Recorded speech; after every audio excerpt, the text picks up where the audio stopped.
You're watching Pulse for the 7th or 8th of October, depending on when this goes up, and it's time for some StarCraft news.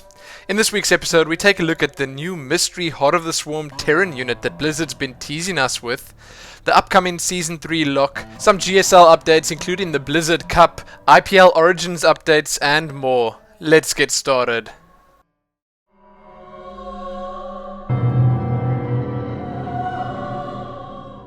So in the first of our StarCraft news, Blizzard have offered a pretty interesting look at what's to come in StarCraft 2 Heart of the Swarm. This silhouette that they posted on their Facebook page teases a mysterious Terran unit, but what could it be? Well, that's a question that a lot of people have been asking, and a few people have sort of tried to answer.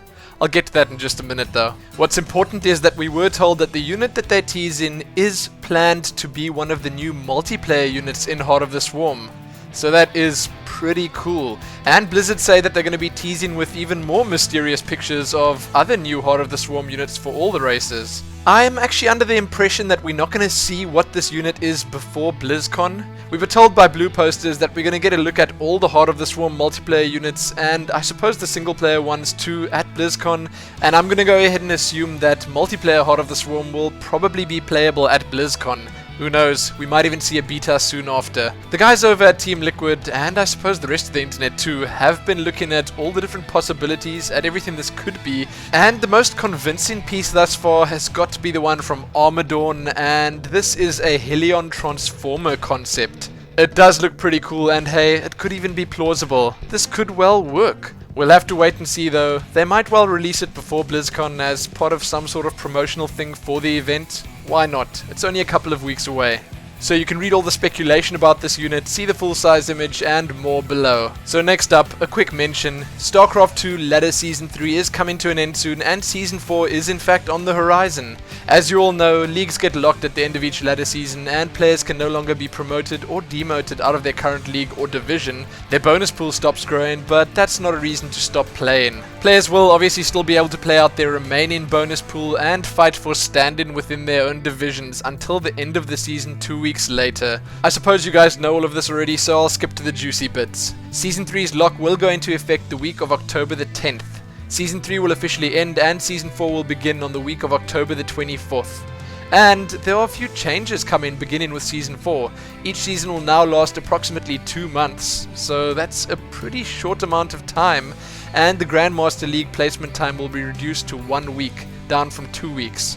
This was obviously just done to keep the circulation in and out of Grandmasters a bit higher, because right now apparently things are getting a bit stagnant up in that league. Anyway, read more about this below, and be sure to let me know if you got that promotion that you wanted this season, or are you still working for it, because if you are, you don't have much time. Now it's time for the GSL updates, and we're starting with the Code A this time. There's some very interesting stuff going on here. We've actually got a Protoss and a Zerg player in the finals of the Code A. Both Curious and Oz managed to make their way through. The Zerg player and Curious took down the Terran player Gumiho with a score of 3-0, and the Protoss Oz took down his fellow Protoss player Sage with a score of 3-1. So those finals are happening on October the 10th if you want to catch them live, but I will be covering the results of them next week. In the GSL October Code S, things aren't that far along yet, but you have to keep in mind that the finals are in fact being played at BlizzCon this year. So, we're in the round of 8 and we've got MVP versus Nesty, Gunzi versus Supernova, Clyde versus MMA, and Happy versus Coca. I gotta say, at least there are 2 Zerg players there, the rest of them all Terran. 2 Zergs are, if you didn't know, Nesty and Coca. Now with those out of the way, Mr. Chai from GomTV has announced yet another tournament that the guys at GomTV are whipping up. This one was mentioned earlier in the year, but we didn't really get any details about it. The Blizzard Cup is a tournament which they plan on using to look back at the year of 2011 and determine who is the best of the best.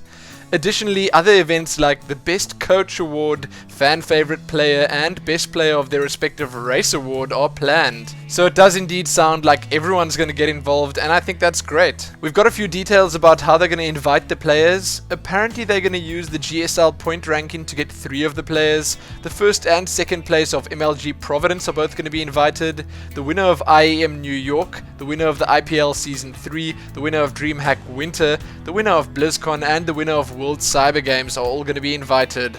And obviously if players have more than one title, suitable replacements will be invited to take their places. The prize pool is looking pretty good at just over €40,000, and the winner will walk away with 25,000 of that. The tournament will be running from group play into playoffs, and the 10 players will be divided into 2 groups of 5.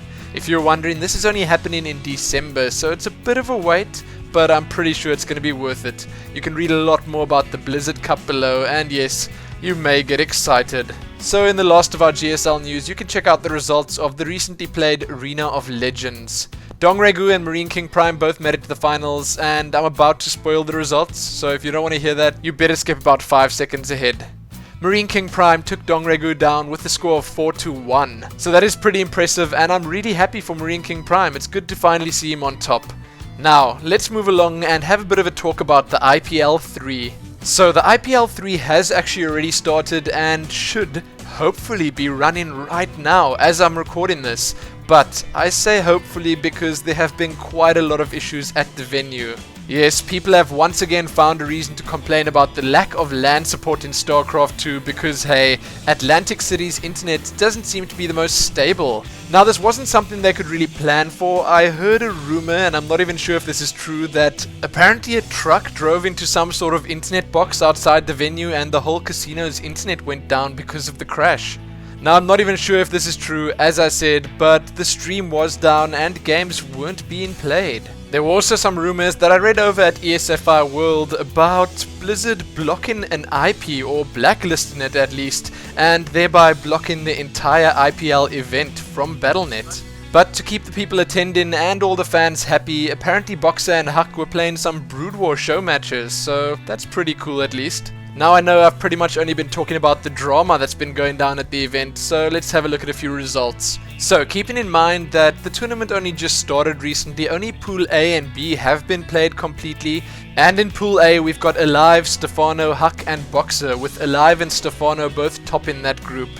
And then in Pool B, MC and Ryung managed to top the group above Ret and Strelok. So yes, minimal results right now, but the rest of those groups are going to be played out soon, and we'll know who's going to be in our brackets as well. By the time this goes up, other results will definitely be up, so be sure to check the links below for that. There's in fact a lot going on, and hopefully things weren't delayed too much by all the drama that's been happening.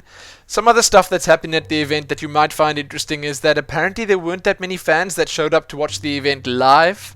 And it seems like Stefano is on top form this weekend. He took down Huck with ease in their games and only lost to Alive in his group, so that's pretty impressive. So I'm not going to go into all of this in too much detail right now. I can tell you that the event is looking amazing. The stream is absolutely outstanding. They have some really cool features on there, and this is definitely one of the best first live events that I've ever seen. So if you're looking for coverage of the event, ESFI World and Team Liquid have you covered. I've got links to both their coverage portals below, and you can also find a link to the stream below. I urge you all to check the stream out because it's definitely worth it. The production value is off the hook. Otherwise, you can also browse the links below for photos, interviews, and all that other good stuff. I hope you guys are all enjoying it and have a great weekend filled with StarCraft 2.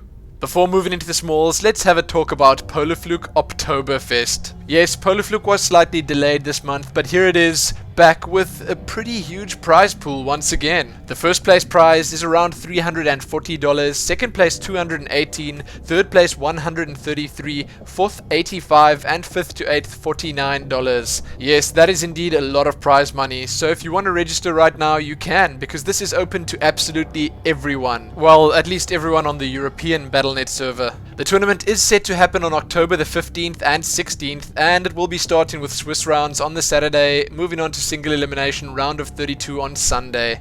You can read a lot more about this over at the Team Liquid post or over at polarfluke.co.za, and if you're not going to play, be sure to check in on the weekend for all the live streams as well. This week the smalls are going to be mashed together as I didn't really find very much interesting community news to talk about. So starting with the tournament and event smalls, you can read about the NASL Open Tournament number 2, you can read about Idra's path to victory at IEM China, you can check out what's happening at the IESF Grand Finals. Dimaga and Alfie have been invited to the Asus Republic of Gamers Stars Invitational. EG has secured the #1 overall seed in the EG Masters Cup Series League 6. And lastly, you can read about the Champions Trophy that's happening this coming Saturday for EU participants. Then in the community smalls, you can have a look at the BlizzCon 2011 schedule of events and download a pretty nifty app for your smartphone to plot and plan your weekend, I suppose. You can read a little bit about the Blizzard Service Awards, the Swords and Shields ceremony.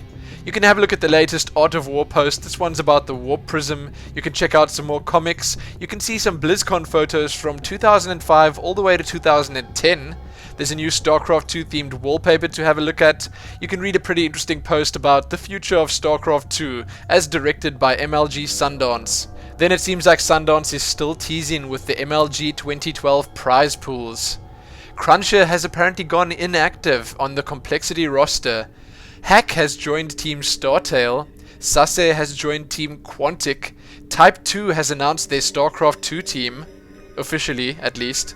You can check out an interview of sorts with Naniwa talking to Drewby for 34 minutes. You can have a look at a Drewby vlog.